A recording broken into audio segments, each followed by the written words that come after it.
shalt know man know thyself, and thou shalt know the universe and God.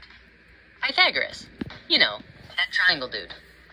Today more than ever, the world seems to be in a very disharmonic state. Thanks to modern internet technology, we now have access to all of the world's information at our fingertips. And yet, the algorithms behind the mainstream tech we all use only shows us what we're accustomed to seeing, creating social divides the likes of which we've never seen before. If we took an outside perspective on our species, though, you might say that we've always been disharmonic. And that's kinda true. In fact, if our esoteric history is to be believed, we've been growing more and more disharmonic for about 13,000 years now. It's in our DNA, and it's something that we're passing through as a species together.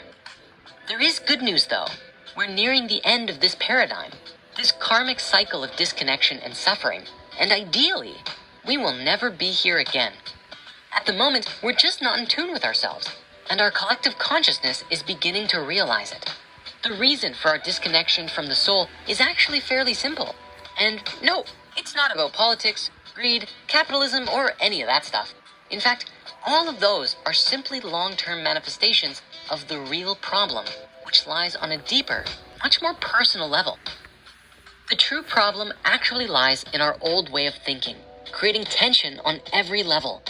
Right now, as you're watching this video, all of us are going through something of a shift. We are changing into a completely new state of being with a new way of thinking and a different understanding of our multiphasic holographic reality. Today, we're going to break down the concept of chakras like you've never seen it before. A deluxe special remake that unifies all of our original episodes into something even greater.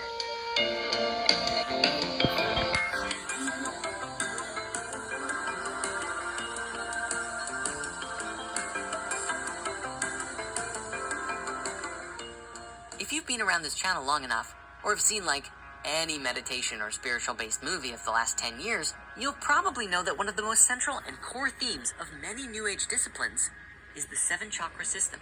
Whether you've used them as meditation aids or seen them in gift shops, you're probably at least somewhat familiar with the idea. If not, keep watching. Or, just watch Doctor Strange and see how it turned out for him. When getting started with the New Age concept of chakras, first we have to understand the basics of light and color. If you take white light and shine it through a prism, the light will break into a spectrum of 7 colors. Red, orange, yellow, green, blue, indigo, and violet. Aw yeah, Roy G. Biv. You can do this at home with your own prism, or maybe you tried it in science class at school. We familiarly recognize this as the spectrum of the rainbow, or even more familiar, the basic palette in Photoshop. Scientifically though, this whole prism effect and all of the colors it produces are generally called Newtonian colors, and for the most part are the foundation of the visible color spectrum. Now, of course, there are way more than just 7 colors, especially when you get into different wavelengths of the electromagnetic spectrum, and perhaps even different dimensions. But let's stick with these for now.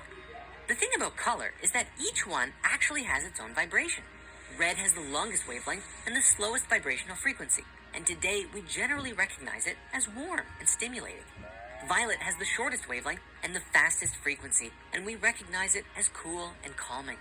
I don't think I have to describe what happens between these two colors. It's like a frequency change that gets shorter and faster as you move up the spectrum. This basic knowledge, believe it or not, is very important, but we're going to have to look at some other things first. So, what is a chakra? Well, it's usually believed that the word chakra comes from the Sanskrit word meaning wheel, which is partly true, but not the whole story, and we'll get to that later on. In our modern understanding, though, a chakra is a wheel-like vortex spinning in a circular motion within the body.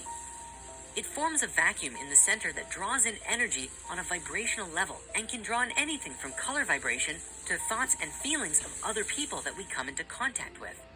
So, in essence, chakras are energy points or centers that run vertically from the top of your head down your spine, or, from the bottom all the way up. Think of them like pools of energy in our body. When left to their natural state, they will flow seamlessly. But life is messy, and stuff like emotions, abuse, and bad experiences get in the way. And much like moss or algae, it blocks the creek from flowing. Ah, you caught me. I'm quoting Airbender on that last bit. Now, despite how you look at it, there are 7, 8, or 13 primary chakras, as well as over hundreds of smaller, minor ones that are scattered throughout the body along certain channels known as axiotonal lines. We'll cover the 8 and 13 later on though, so for right now, let's stick with the basic 7.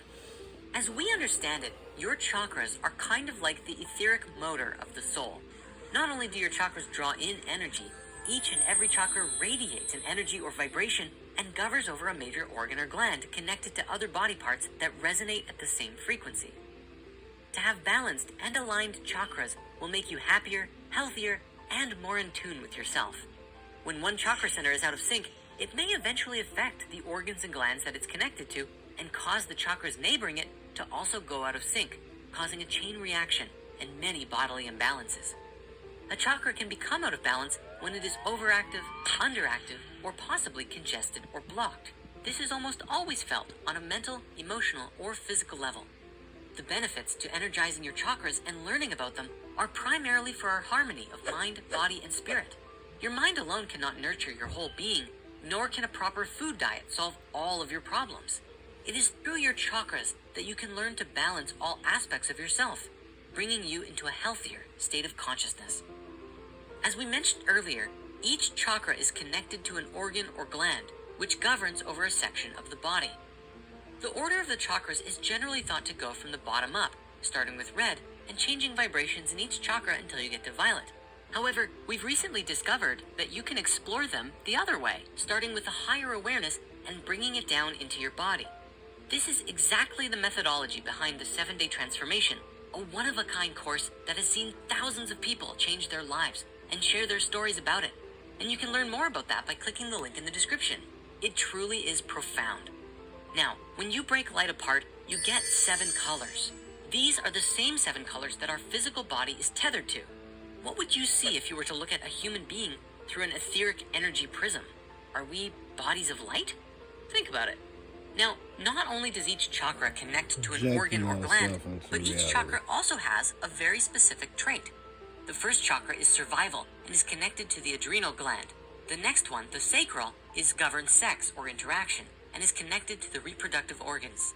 The third is the solar plexus, power or ego, and connected to the pancreas, and is often cited as being similar to the Sea of Qi mentioned in Taoist alchemical texts like The Secret of the Golden Flower. The fourth is based in love and connects to the thymus and the heart. The fifth, the throat, is expression and connects to the thyroid. The sixth is called the third eye, which is psychic and intuitive and connects to the pituitary gland. And finally, we have the crown chakra, which is the spiritual chakra and connects to the pineal gland. Although this is debated, and some say that the pineal gland is also connected to the third eye and the pituitary gland with the crown.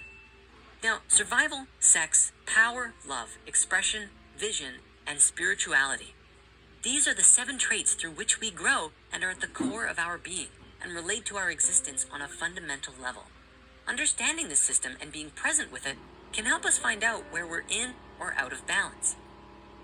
Okay, so after all that, we know a fair bit about what chakras are now, yet we haven't even begun to scratch the surface of this topic. Let's talk about opening, activating, and charging your chakras. Do you know of a time when you were struggling with your ego, or didn't seem to have a heart, or couldn't express yourself in your usual way? If you or anyone you know has a problem or comes off too strong in any of these traits, the reason why could be because of an imbalance within the chakras. As we know, each chakra resonates to a color. Doing something as simple as wearing clothing that matches the color of a chakra can even cause it to resonate. I remember when I was first learning about this, all of my chakras were closed except for my throat, which was way too open. The reason for this was because my bedroom was painted blue, as well as my bed sheets, and every night I would get a chakra boost in that one area. And the reason that something like the color of your room would have an effect on chakras is specifically because everything has a vibration, and our environment stimulate us to think, feel, and take action just as much as our own thoughts do. If you don't believe us, just check out our episode on the biology of belief. And if that's not good enough, just ask Google why they spent millions upon millions of dollars testing what colors would compel people to use their products and services more, and spend more money at the same time. Now, sunlight is of course our main source and provider of light, heat, and energy. Sunlight itself consists of energies in the form of cosmic rays, gamma rays, X-rays, visible light rays, infrared rays, microwaves, and even radio waves. I mean, let's be real. The sun is just basically constantly waving at us. Haha, ba-dum-tsh. So straight up, lying in the sun for half an hour can give you a powerful energy boost in addition to all of that delicious vitamin D. Our skin loves that stuff.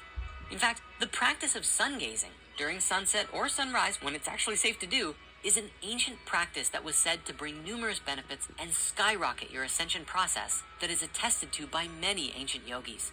Generally speaking, even something as simple as eating food that matches the chakra colors is just as good as well.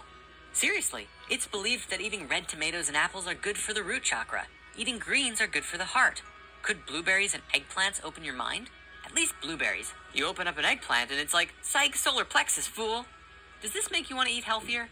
However, you have to consider what's in the food too. Skittles may seem like it's good for your entire chakra body of consciousness, but they probably break every chakra considering what's in them. But on that note, if you want to learn more, check out our movie called Healing with Food.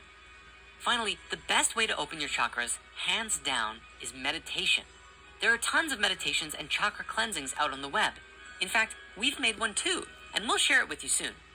Sometimes, though, it's as easy as just visualizing the chakra in the area that it's in and seeing it open or flood with energy. Buddhist tradition often talks about seeing the chakras as flowers with closed petals and meditating to see them opening and blooming into their full beauty. And finally, another way that you can work with your chakras is through Reiki. See, Reiki masters are people who are sensitive to and trained to work with energy. They learn to move energy throughout their body and connect it and flow it into yours. It's a very amazing process. You may have to ask, but Reiki masters can also typically communicate with your higher self for you and ask you what you need to progress on your path. Reiki itself is growing more and more popular in the last 15 years, so it shouldn't be very hard to find a number of places near you that offer it as a service. If you're serious about this and you don't know where to start, Reiki and meditation are excellent first steps. However, as with everything, be mindful that we don't want to become reliant on external support just to get by. Reiki can be very helpful, just like a plant medicine ceremony, but not so that you can just go and trash your body the next day saying, oh, no worries, I'm just going to get Reiki again, to realign. If you are getting Reiki, do your best to stay aligned after the session, ideally supplementing your own health with proper food, meditation, and even exercise. Medical science has proven that toxins and impurities, including negative thoughts, chemicals in our food, and other pollutants can influence the body. If these are consistent, then chakra imbalances can manifest, which may eventually affect us on mental and physical levels. Traditional healthcare at this time is unable to naturally or totally alleviate symptoms, especially before they happen, and this means it's up to us to improve our health conditions on our own. We can't forget that we need to take care of our whole being, not just the parts that gain symptoms. And with that, I bid you adieu. But don't worry, because we'll be back again soon for even more chakra remakes in the Spirit Science journey.